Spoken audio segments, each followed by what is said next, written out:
Africa witnessed an explosive ideological and personality showdown that would be talked about for years to come.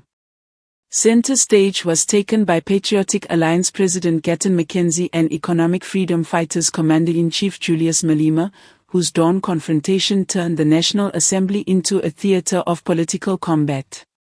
What started out as a routine argument over public security and economic renewal soon descended into a bare-knuckle fight, leaving even the most veteran political watchers struck.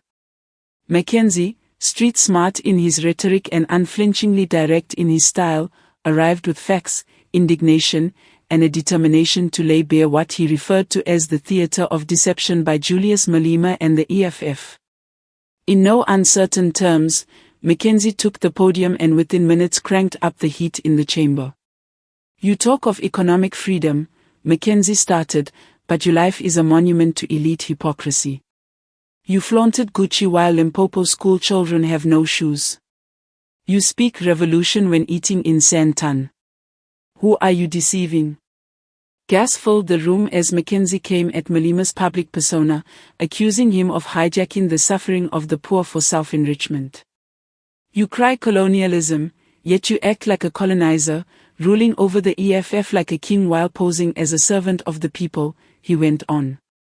EFF members' attempts to interrupt him were swiftly cut down by the Speaker of the House, who let McKenzie have his way uninterrupted as he drove home his arguments with precision and passion.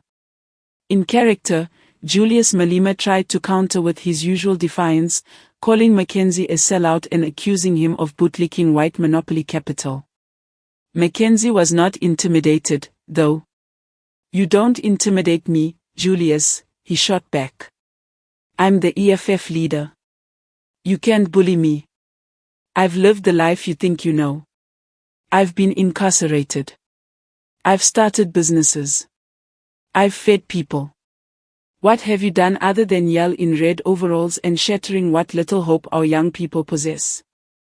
The room fell into a mixture of cheers, gasps, and stunned silence. Even veteran parliamentarians looked shocked at the intensity and coherence of McKenzie's arguments. At the center of the controversy was a clash of core political identities. McKenzie, the self-made entrepreneur with a maverick history, cast himself as a practical reformer. Malema, the revolutionary firebrand, has made his professional career on populist bombast and far-left economic restructuring. But McKenzie turned the tables, laying charges that Malema was all bluster and no action.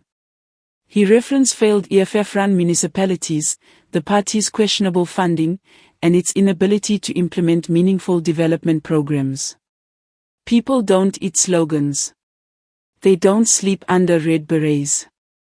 They need jobs, safety, dignity. You're too busy building your brand to build your country," McKenzie thundered. Within minutes, clips of the showdown went viral. Twitter, X, Facebook, and TikTok were swamped with responses, most of them applauding McKenzie's performance as a much-needed wake-up call for Malema. Political commentators wasted no time offering their opinions. Acclaimed commentator Mbiza took to Twitter, saying, "McKenzie didn't just challenge Malema, he deconstructed him. It was not mere political drama, it was a surgical dismantling." Public opinion caught up, with a number of regular South Africans singling out McKenzie for expressing aggravations that had been building up over years. The hashtag McKenzie vs Malema, hashtag Parliament Clash, and hashtag EFF Exposed trended on social media as people posted their favorite quotes and memes.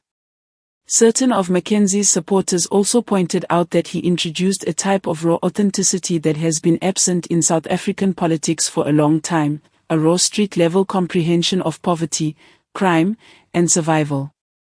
For many years, many residents have felt removed from the elite political discourse controlled by professional politicians.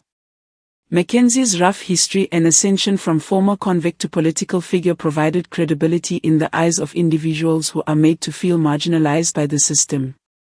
Holds court like someone who knows the streets. "That's why they listen," posted one ex-user. Meanwhile, EFF stalwarts sought to mobilize support behind Malema, accusing the media of bias and conspiring against them in a concerted smearing of their leader. But even in left-wing circles, there were some who conceded the exchange had exposed some major weaknesses in the EFF's messaging and leadership model.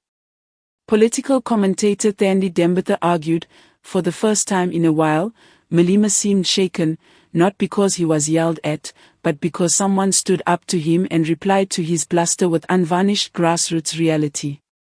Whether this moment will yield electoral traction for the Patriotic Alliance remains to be seen, but one thing is certain.